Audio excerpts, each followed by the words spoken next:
Okay. Okay, brilliant. Okay, so hi everybody, and welcome to the Marine Society's Coming Ashore programme and podcast, the next in the series. And today I'm going to be talking to Philip Gregson. So, good morning, Philip. Good morning. Firstly, thank you very much indeed for your time today and taking the time to talk to me. But secondly, and I think really importantly, is thank you for signing up to the to be a mentor actually on the Coming Ashore programme. This is just an informal chat, nothing, if you like, particularly structured, but it's just a chat about you and your contribution to the programme, and really to allow other people just to learn a little bit more about you as a mentor. So, Philip, can we start, please, by just exploring, give us a little bit of background to, your personal career. What's your career been? Well, I went to sea when I was 16, as most, a lot of British navigating cadets did at the time. And I stayed with the same company for 13 and a half years. Which company was that? That was with they're defunct now, Furness Withy Shipping. Okay. Which when I joined them had around well over 200 ships. They were very big, and they included lots of well-known British shipping companies as part of their group. So there were lots of options for a good career with them. But after a few years, I ended up with one of their companies called Pacific Steam Navigation, and our run was through the Caribbean and the west coast of South America. 3-month trips on the kind of ship you can see behind me. Wow! And it was a really good life. I enjoyed it immensely, and I stayed with them and did all my tickets and up to masters, and eventually got a job as chief officer with them. But then as most people my age will remember, in the early 80s, British shipping companies were going through a really bad time, and they were selling ships and laying people off, and it was quite bad. And I saw the end in sight. The company had already made people redundant and was selling ships. So I thought I needed to do something for myself. I wasn't going to sit around and wait to be made redundant. Yeah. So I saw an advert in a paper for a degree course. Okay. In a nautical science degree, and it said if you've got a master's license, then instead of doing 3 years, you can do 2. But instead of the first year, you have to do a 9-week bridging course. And that was at Liverpool Polytechnic. So I applied and got accepted onto this course. I was the only one on it. But anyway, for 9 weeks I did. Yeah. Well, it was a lot of work on my own. I think I had like 6 or 7 hours of lectures a week, and the rest of it was working on my own. Yeah. But I did the exams in maths, economics and law, which was to get me over the first year. And then I passed those exams and joined the second year. But as I was doing the exams, I was made redundant. Oh, no. So it all worked out really well, because I passed the exams, and 3 months later, I joined the second year of the degree course. Wow. And that worked out really well. And I enjoyed it. I enjoyed the studying. And at the end of that, I wasn't really sure what to do, but the people I spoke to at the college said, well, the best thing for you is to be a surveyor. So I thought, okay, I'll do that. And at the time, even, to be a surveyor, most companies were asking for a master's license and a degree. Yeah. In order before they would consider you. And eventually I did get a job in Dubai with a British company who had 4 or 5 overseas offices. Yeah.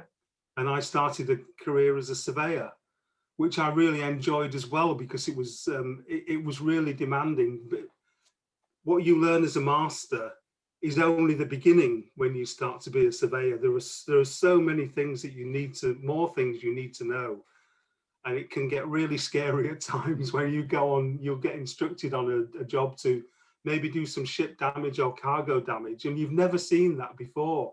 Yeah, yeah. But suddenly you're the expert and expected to advise what needs to be done. And had you come across surveyors as a master? Had you?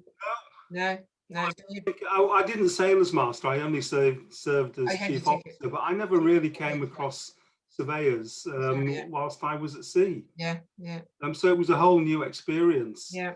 But I found it really enjoyable. I got into it quickly, and within 2 years I was managing the office in Dubai. And I did that for another 4 years. So it wasn't just a case of doing survey work. I was also doing the finances, personnel, marketing, everything. Although it was a UK-based company, the manager of the office was just left to get on with things. And as Thrown long in as at you the deep turned end. a profit at the end of the year, London were happy. Thrown in at the deep end, literally then. Yeah, but it was good experience. Yeah. And then I suppose after the third year, I started thinking about, well, do I really want to do this for the next 25 years? And I decided I didn't. And at the time, I had a friend who had gone straight from being at sea to doing a law degree. And he said to me, well, look, why don't you do this? Why don't you study law and be a lawyer? So I gave it some thought, and I eventually got myself a place on a course, not the law degree, but because I already had a degree, the postgraduate course, which is just 1 year. Yeah. It's now called the General Diploma in Law. And at the time, it's basically the same course. You learn the 6 basic law subjects, and then you continue with the route to being a solicitor. So I did that. I started in 1990 when I was 38. I started studying law, and I worked hard, long hours when you're studying at home, and I passed all the exams and then did my 2 years training and qualified as a solicitor. It was hard because I'd had well-paid jobs, and going back to being a student again, and then starting at the bottom of the ladder, money was tight for quite a few years. But then, I was looking at the long term. I wasn't thinking in the short term.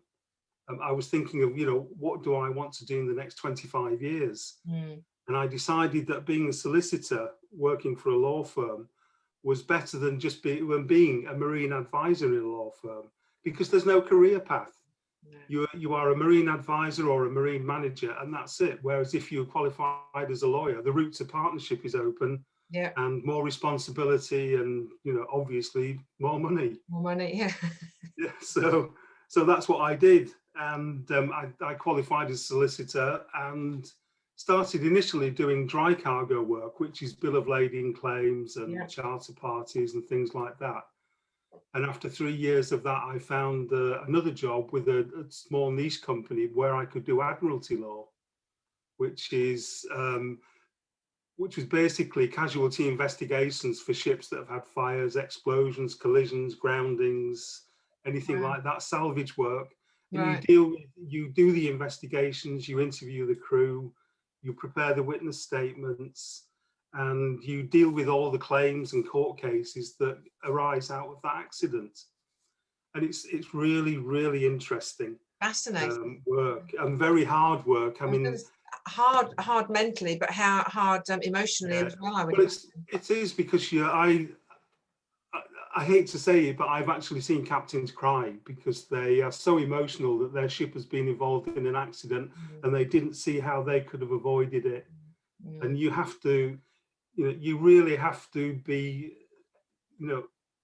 empathetic with them. You have to give them a lot of sympathy and a lot of time, sometimes a shoulder to cry on. Often you're in remote parts of the world and they need support. So you're not only there trying to do your job, you're trying to support them as well. Yes. Because it's very difficult for them. But it was really enjoyable. And I was involved in some really interesting cases. And then after 17, 18 years in that law firm, and I was a partner for 15 years of that, I decided that the time was to retire. I'd given all those years of working 24/7, being a lawyer. I mentioned at a seminar recently that my wife had a stunt double, and I think that was taken the wrong way. But the fact was that I missed so many weddings, parties, even delaying holidays, coming back early from holidays, that sometimes my wife would find a friend who would take my place.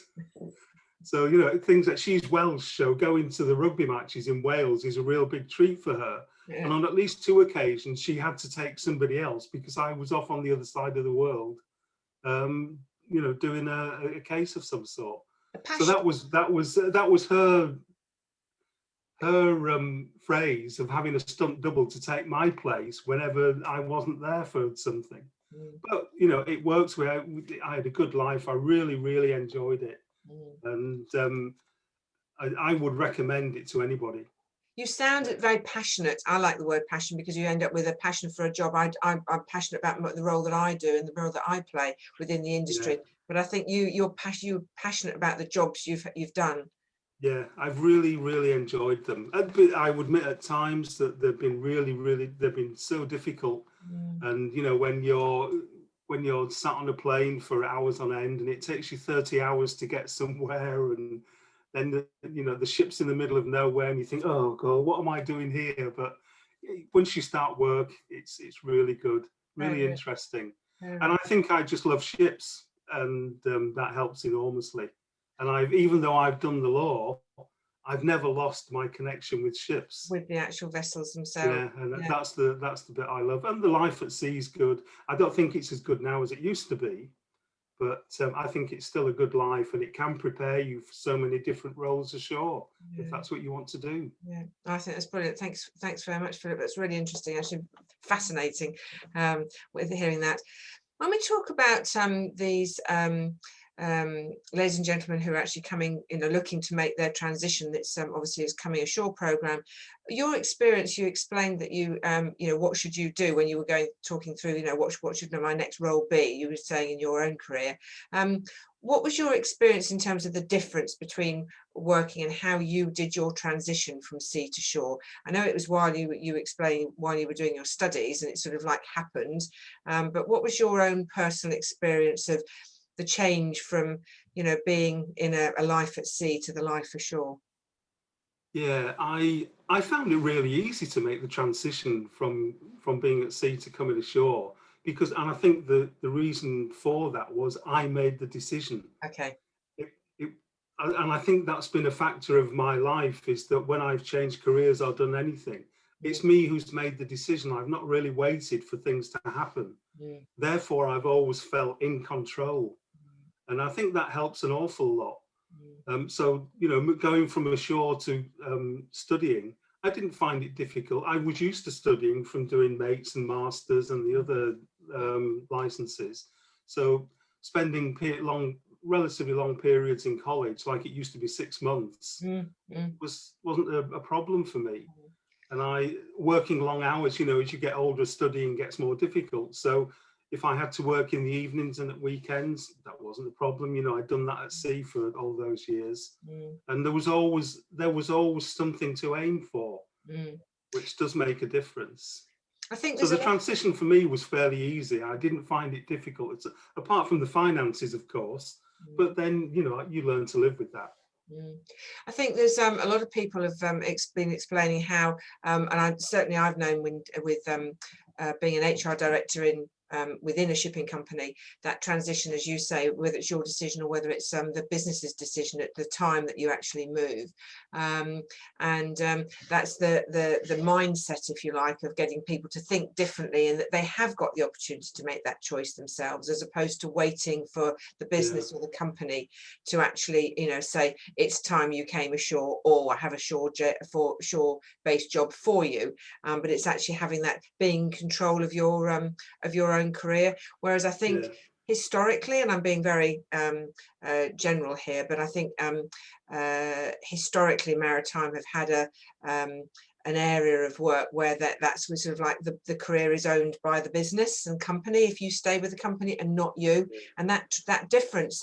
But I think the mindset's changing due to the demographics and the age, the difference in the ages of people coming through now. They want that control, and I think that's where some of the difference is. Do you agree? And I kept that control to the end. Yeah, even when I retired, I was retiring early, but I made the decision. Yes. And even though I had to work 6 months notice, that was fine, because I was in control all the way through. And I think that is important. You need to feel that you're in control of what's happening to you. Yeah. If I think if you have that control, you're more likely to make better decisions. Which is good. What about the style of working? I mean, obviously you say you love being on vessels and you loved your sea time. Did you find it very different in terms of I don't want to lead into sort of the leadership necessarily or management, but you know, was it being used to 9 to 5 and you know those kind of jobs as opposed to being available 24/7, or is it because of the nature of the work that you went into, you kind of didn't really change your hours as such? No, I would always caution against thinking that coming ashore is a 9 to 5 job. Operations, etc., is 24/7. And if you are anything to do with shipping operations, whether it's as a surveyor, a lawyer, a broker, and a P&I insurer, there's, you know, you can forget working 9 to 5 because ships don't work 9 to 5. Exactly. And ships on the other side of the world, you know, 12 hours difference, you'll get a call in the middle of the night and there, you know, the P&I club, you know, there's a problem, the ship's run aground, we've had a fire on board. And it, you know, it's not a 9 to 5 job. Yeah. And anybody who wants to come ashore and have a 9 to 5 job, don't go into anything to do with ship operations because it won't work. No, that's a good point. Talking about your you know, you being a mentor, what is it that you feel you can offer? What would you like to be able to, because you, as you say, you've had a very rich fulfilling career and you've done a lot, you've covered a lot of ground, you've worked a lot in globally, etc. What do you think that you know, you would like to be able to offer as a mentor? Well, the first thing is that I feel I would like to give something back to, you know, a career I've had all my life and which I've enjoyed. So I think it's what I hope I can give to them is just giving the benefit of my experience in making the transition and the 2 careers I've had ashore and helping them make that transition. Because if you're on a ship, you don't always know who are the right people ashore to contact, what courses are available, and people like the Marine Society will help, certainly with the courses that are available. But I think it's helpful for people who are in the industry or have been in the industry because they have the contacts, they know what careers are available. They can give you some idea of what is involved in those careers. And from that perspective, I think I can be of use to, you know, to seafarers who want to come ashore, and I hope I'll be able to help them make that transition. Perfect, that's lovely. And in terms of nuggets, what do you think? I always ask people that, you know, so sort of the as we round off, it's kind of like, what do you think would be some, you know, golden nuggets of advice that you would give anybody listening to this and who's looking to make that transition? Well, one is certainly what we've already discussed is don't expect the 9 to 5 job. You know, I think the really interesting jobs in shipping, it's not 9 to 5, but that doesn't mean to say it's not enjoyable. And even if you are on call 24/7, you will still see your wife and family more than you would if you were away at sea for 4 or 6 months at a time. So there's that side of it. And the other thing I learned is office politics. It's not like being on a ship where there's a nice hierarchy and you know your place in that hierarchy. Often when you work in an office, people who work ashore all their lives are different, and you have to get used to that kind of the office politics and the way of doing things, and sometimes that takes a while. Yeah, and again, that's a transition piece, isn't it, really? But it is, yes. Yeah.